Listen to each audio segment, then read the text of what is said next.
आप देख रहे हैं डार्क फाइल्स, जहां आज की कहानी हमारे साथ शेयर की है उपेंद्र जी ने।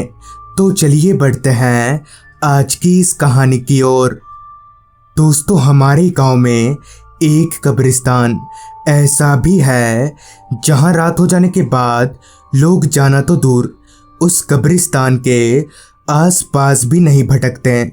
गांव वालों के मुताबिक उस कब्रिस्तान में बुरी शक्तियों का वास है और जो भी उन्हें देख लेता है वो या तो मर जाता है या फिर रहस्यमयी तरीके से कहीं गायब हो जाता है।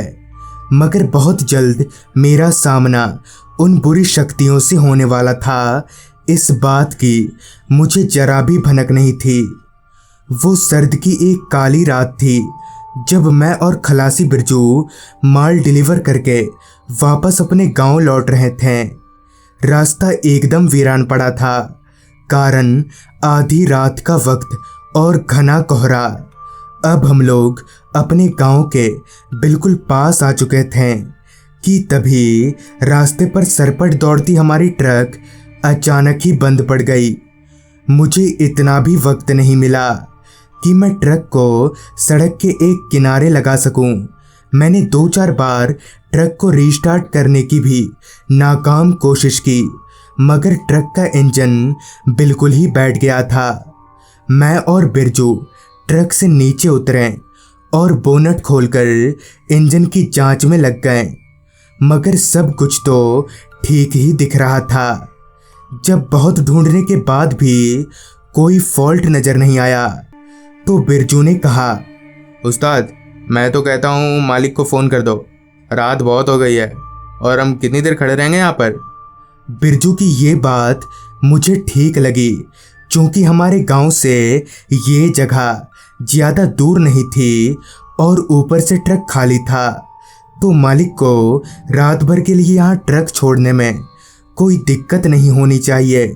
यही सोचकर मैंने मालिक को फ़ोन मिलाया और उनके फ़ोन उठाते ही मैंने सारी बात बता दी, जिस पर उन्होंने कहा, ठीक है, तुम लोग ट्रक वहीं छोड़कर घर चले जाओ।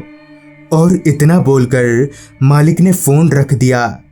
फिर मैंने और बिरजू ने गाड़ी के दोनों दरवाजे लॉक किए और गांव की ओर निकल पड़े। हालांकि मेरा और बिरजू का गांव अलग अलग था, मगर उसके गांव जाने का रास्ता इधर ही था। अभी हम दोनों ट्रक को छोड़कर थोड़ा आगे बढ़े ही थे कि पीछे से किसी ने हमें आवाज़ लगाया, अरे उपेंद्र, ट्रक को छोड़कर कहाँ जा रहे हो? ये आवाज़ सुनकर मैं जब पीछे मुड़ा तो पाया कि हमारे ही गांव के मौलवी साहब हैं। चलते हुए मौलवी साहब जब हमारे पास आए तो मैंने उनसे कहा, वो क्या कि हमारी ट्रक खराब हो गई है। वैसे मौलवी साहब, आप इतनी रात को कहाँ से आ रहे हैं? जिस पर उन्होंने जवाब दिया, वो एक जगह पर दावत थी, वहीं से लौट रहा हूँ। चलो साथ में ही चलते हैं। और फिर हम तीनों आगे बढ़ने लगे। रात जितनी काली और घनी होती जा रही थी, उस हिसाब से ठंड भी अपना रंग दिखा रही थी। यूं ही कुछ देर तक चलते रहने के बाद हम लोग उस मोड़ पर पहुंच गए जहां से बिरजू का रास्ता अलग हो जाता है। अपने गांव की ओर जाने से पहले बिरजू ने मेरे से कहा, उस्ताद चलो मैं चलता हूँ, एक बार कल सुबह आना ट्रक के पास। जिस पर मैंने कहा, हाँ हाँ, तू चिंता मत कर, चल। और इतना बोलकर बिरजू अपने रास्ते और मैं और मौलवी साहब अपने। अब मुझे थोड़ा थोड़ा डर लगने लगा था, क्योंकि कुछ देर बाद ही मैं उसी कब्रिस्तान के पास से गुजरने वाला था जिसके बारे में ना जाने मैंने कितनी अफवाहें सुन रखी थीं। घबराहट के मारे मेरा माथा पसीना पसीना हो गया। मुझे इस तरह घबराता देख मौलवी साहब ने कहा, क्या बात है, सब कुछ खैरियत तो है ना?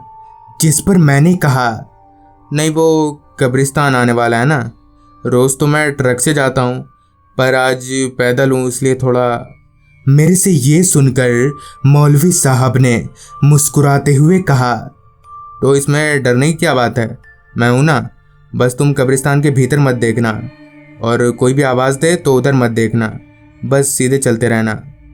मौलवी साहब की ये बात सुनकर मुझे थोड़ी हिम्मत तो आई, मगर उससे कई ज़्यादा मैं डर गया था। खैर, मैं मौलवी जी के साथ चलता रहा।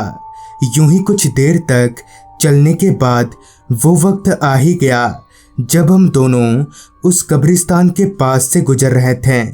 मेरा दिल जोरों से धड़कने लगा था। ऊपर से वो कब्रिस्तान चारों ओर से खुला हुआ था, यानी उस कब्रिस्तान को घेरने के लिए दीवारें नहीं थीं। इसलिए मेरा डर कहीं न कहीं थोड़ा बढ़ जा रहा था। अभी मैं नीचे देखकर चल ही रहा था कि तभी कब्रिस्तान के भीतर की ओर से मुझे मेरी माँ की आवाज़ आई।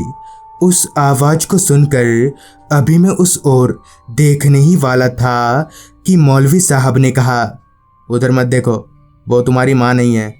मौलवी साहब की ये बात सुनकर मैं बिना उस ओर मुड़े नीचे देखकर चलता रहा, मगर जैसे ही मैं थोड़ा आगे बढ़ा कि फिर से मुझे मेरी माँ की आवाज़ आई, मगर इस बार मेरी माँ मुझे चीखते हुए पुकारे जा रही थी, जैसे उन्हें मेरी मदद चाहिए हो। माँ की ये दर्द भरी पुकार सुनकर मुझसे रहा नहीं गया और मैं उस आवाज़ की ओर मुड़ गया। वहाँ दूर दूर तक कहीं पर भी मेरी माँ नज़र नहीं आ रही थी। मैं अपनी माँ को ढूंढते हुए उस कब्रिस्तान के भीतर जाने लगा। मैं कब्रिस्तान में थोड़ा अंदर गया ही था कि तभी मेरी नज़र एक कब्र के ऊपर बैठी औरत पर गई, जो कि अपना सिर हिलाते हुए कुछ बड़बड़ाई जा रही थी। इससे पहले कि मैं उस औरत से कुछ पूछ पाता, वो अचानक से मेरे बिल्कुल पास आ गई। उसका चेहरा बेहद डरावना था। उस चुड़ैल ने मेरा गला पकड़ लिया। इससे पहले कि दम घुटने से मेरी मौत हो जाती, मौलवी साहब ज़ोर ज़ोर से कुछ पढ़ने लगे और उनके वो पढ़ते ही वो चुड़ैल ना जाने कहीं गायब हो गई। फिर मैं और मौलवी जी उस कब्रिस्तान से बाहर निकले। थोड़ा और चलने के बाद मेरा घर आ गया। घर में घुसते ही मैंने सबको पूरी बात बता दी। पूरी बात सुनकर मेरी माँ ने जो कहा उससे मेरे होश फाख्ता हो गए। मौलवी साहब, पर हमारे गांव में तो एक ही मौलवी साहब थे, वो तो 2 दिन पहले ही मर गए जब तू गांव से बाहर था। दरअसल मौलवी साहब एक रात उसी रास्ते से किसी दावत से लौट रहे थे, जैसा कि उन्हें दिखता कम था, जिसके चलते वो एक ट्रक के नीचे आ गए। मेरी माँ से ये सुनकर जहाँ मैं डरा हुआ था तो वहीं मुझे बहुत बुरा लगा, क्योंकि मौलवी साहब बचपन से ही मुझे बहुत मानते थे और मैं भी उन्हें अपने पिता समान का दर्जा देता था। खैर, उस दिन के बाद से मौलवी जी मुझे कभी नहीं दिखे। तो दोस्तों, ये थी उपेंद्र जी की भेजी गई कहानी। अगर आपके पास भी ऐसी ही कोई कहानियाँ हैं तो हमारे साथ ज़रूर शेयर करें। तो मैं आर्यन जल्द ही मिलूँगा आपसे ऐसी ही एक कहानी के साथ।